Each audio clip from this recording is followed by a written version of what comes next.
The Strategic Reconnaissance 71 is, rightfully so, the most famous aircraft in history, a miracle for its time, breaking altitude and speed records with every flight, flying over enemy territory under constant attempts to shoot it down, with only one defensive measure against these: speed. Not even once was a missile able to catch one of these planes. Its success was entirely due to its engines, which we will analyze today to understand how, despite being designed over 50 years ago, they still form the basis for modern hypersonic propulsion. Hello science junkies, welcome to this new video where we are going to understand how hypersonic propulsion works. This is the third in a series of videos I'm making about hypersonic vehicles. In the first, we set the foundation for what hypersonic flight is.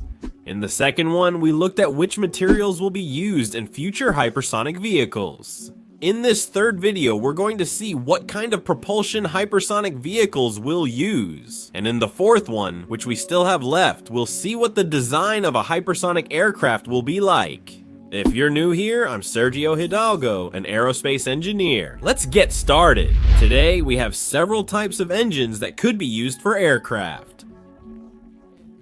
The engine is undoubtedly the rocket. Rocket engines have already been used for orbital missions, such as the Apollo missions, and they are powered by rockets. These engines carry both the fuel and the oxygen with them, so they are absolutely independent of any external atmospheric conditions. The rocket generates thrust in a vacuum because it carries everything it needs, so it doesn't rely on its surroundings. On the other hand, we have turbofan engines used in commercial airplanes today. Of course, in a hypersonic plane, the engine wouldn't be as large as in a commercial aircraft, but we already have some types of turbofans that are much smaller. These are actually used in fighter jets, which are supersonic planes. For example, the F-18, the Eurofighter, the Rafale, all supersonic planes designed since the 1970s have turbofan engines, but they're much smaller than those in commercial airplanes. This is what's known as a low bypass turbofan, but these... And that's because they need the air to enter at subsonic speeds. So a fighter jet that's flying at supersonic speeds has to slow down the air that's going to enter the engine. It can do this with the internal geometry of the plane at the engine intake or with shock waves, making the shock waves slow down the air enough so that it enters the engine at subsonic speeds. But of course, when you're flying at Mach 4 or Mach 5, you won't be able to slow the air down to subsonic speeds anymore because it's going too fast, so even if you want to, it's impossible to slow the air down that much. So, from around Mach 3 onwards, it's no longer a good idea to use turbofan engines. But there are two types of engines that actually need to go very fast in order to work. In fact, at low speeds, they don't work. These are the Ramjet and the Scramjet. The first one needs to go at least around Mach 3. If we look at a turbofan engine, the compressor is necessary to compress the air right before it enters the combustion chamber, so that when it mixes with the fuel and ignites, this air is already well compressed. Then, after combustion, as the air is expelled, it spins the turbine, which is connected to the compressor. That's how the turbine spins the compressor, which compresses air, creating a very efficient cycle. However, when going over Mach 3, the air hitting the plane is already compressed enough to allow for fuel combustion, and that's why you don't need a compressor. Since you don't need a compressor, you also don't need the turbine, as it's only there to spin the compressor.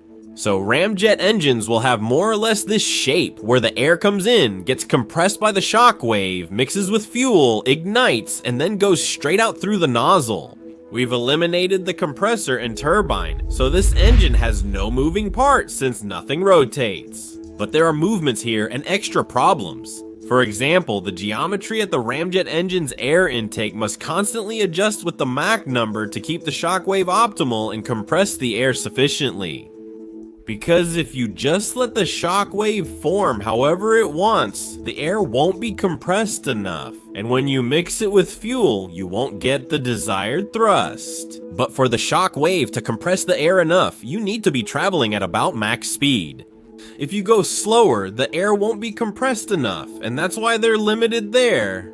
But there's something very interesting here, and that's that in ramjets, combustion happens at subsonic speeds.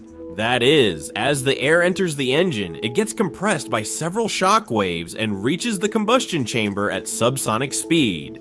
But of course, if the aircraft is flying at Mach 10 for example, it's impossible. Just like before, it's impossible to slow the air down enough to stop it.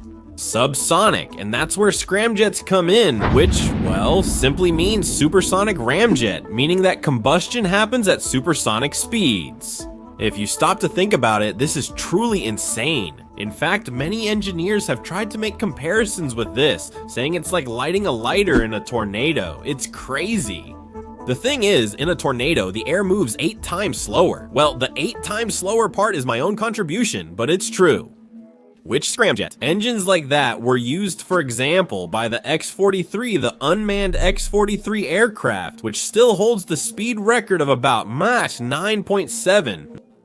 The ramjet operates from about Mach 3 to Mach 6. At Mach 6, you can't slow the air enough, so combustion occurs at supersonic speeds. And that's where scramjets come in at around Mach 6. But there are a lot of people who say it's possible to modify a ramjet so that it ends up becoming a scramjet. What do I mean by this? Well, what I mean is that the aircraft would operate as a ramjet at Mach 3, and as the Mach number increases, the geometry would change so that the ramjet becomes a scramjet. So you could operate from Mach 3 to Mach 10. This is pretty easy to understand, especially if you've seen my video series on nozzles, like those on fighter jets or rocket engines. You'll know Mach 1 is only reached with a minimum in the geometry. In other words, a ramjet must have both a convergent and a divergent section. However, a scramjet, which combusts at supersonic speeds, just has a divergent section.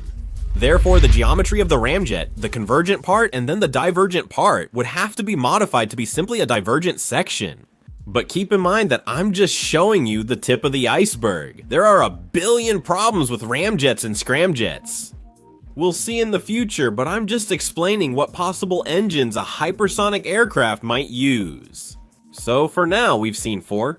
They include rocket engines, low bypass turbofan engines with afterburners, ramjets, and scramjets. At first glance, it might seem that we could just rule out turbofans because at high speeds, around Mach 3, they no longer work. But of course, how do you get an aircraft to reach Mach 3, for example? An aircraft that uses a ramjet, how can it reach Mach 3? Ooh. The X-43, for example, was carried by a B-52, then the X-43 was deployed along with a rocket, the Pegasus. This rocket made the aircraft reach enough speed, and then the scramjet started working. But in the case of a hypersonic passenger aircraft, obviously you can't do something like that because it's not profitable at all. And this is where we talk about the strategic reconnaissance. 71's engine, the Jaean, which was a turbo ramjet, meaning at low speeds it operated like a regular turbojet. It had a compressor, combustion chamber, turbine, and nozzle. But when it approached Mach 3 and the shockwave at the intake was strong enough to properly compress the air, some ducts would open and redirect the air from the intake directly to the afterburner, where it would combust and then exit straight through the nozzle. At high speeds, it worked as a ramjet. At low speeds, as a turbojet. That's why it's called a turbo ramjet. So this would be a possible option for a future hypersonic vehicle, but there's also the possibility of making a mix between a rocket engine and a ramjet, where you would use the rocket engine for takeoff, then use the ramjet, and well, if you have to land at low speeds, you could reactivate the rocket. So which one of these is better, using the turbofan or using the rocket? Well, to answer this, we have to look at a graph like this, where the x-axis represents the Mach number and the y-axis represents the specific impulse, which basically tells us how much thrust you get with a fixed amount of fuel. In other words, if you're way up high, it means that with a fixed amount of fuel, you're getting a lot of thrust. However, if you're down low, it means that with that same amount, you're getting little thrust. In short, the most interesting thing is to be as high up as possible. As you can see, rockets remain nearly constant the whole time, but much lower. Because, as I was saying, they are hardly affected by atmospheric conditions since they carry both the oxygen and the fuel with them. However, a turbofan, when operating at very, very high speeds, stops working optimally.